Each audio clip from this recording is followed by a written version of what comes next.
Hi folks, about to come up is recollections from Land's End to John O'Groats day 59, Melrose to Walkerburn, village of the damned. Please don't forget to give a like and a subscribe if you haven't. Thank you to everyone who has subscribed, I really appreciate it all. And the ones disappeared, please come back and let's get to that 100. Here we go.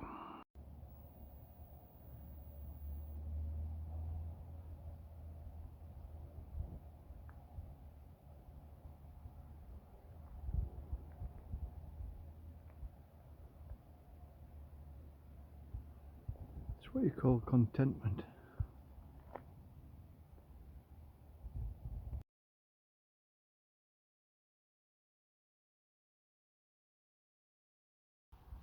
Hello. Don't even remember last year I did the Land's End John O'Groats. Also did the Weardale Way for charity. Managed to document most of the Weardale Way okay on a video, but the Land's End John O'Groats was more of a difficult situation. I didn't have the right gear, same as I really don't have now, but it was worse there. So what I just had to do was walk from Land's End John O'Groats and do some daily updates later. Thing is, I only got to day 58, so people thought, well, you got to Melrose, that was it. Well, I don't know. I got to Melrose, Melrose Gibson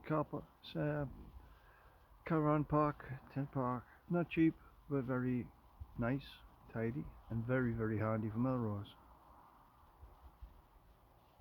So my charity walk was continuing, and after the night out in Melrose, which is described in the video of number 58, next morning, Forget and Go was the first place I went to, which was just on the outskirts as you go out of Melrose before you got the rugby ground, and the lads there gave us a breakfast and everything to take with us, which was fantastic. Really good lads, recommended Forget and Go at any time. So it was through Tweed Bank and it was onwards, and along the Tweed, up a few hills, and from there down some hills, over a bridge, followed a little road to avoid the Three Brethren on the hilltops. Didn't go on the hilltops at all. Followed the river and the narrow road all the way up to Walkerburn.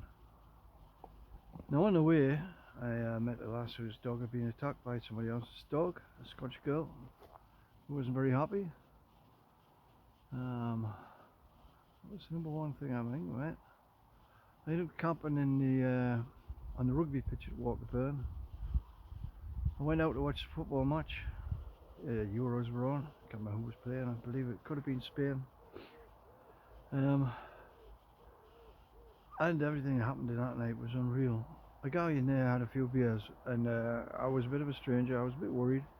I sat there minding my own business. I brought us some provisions, tin of beans, tin of meat, all sorts, even a turnip I think.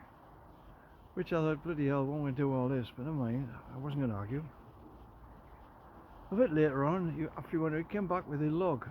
Actually 2 logs, big logs. Ones he needed to split with an axe, logs. For my campfire, he said. And he even gave us a cigarette lighter to use to light the fire.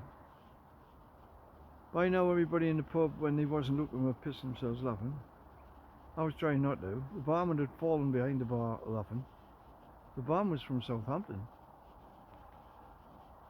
Anyway, ensuing will be some photographs coming up of the aforementioned trip between Melrose and Walkerburn, and the rugby pitch, and the club where old friend was. I can never forget it. You were presented with 2 logs. Yeah. Needless to say, the logs ended up in a rugby pitch. The tin of meat ended up in a wood opened up for the foxes.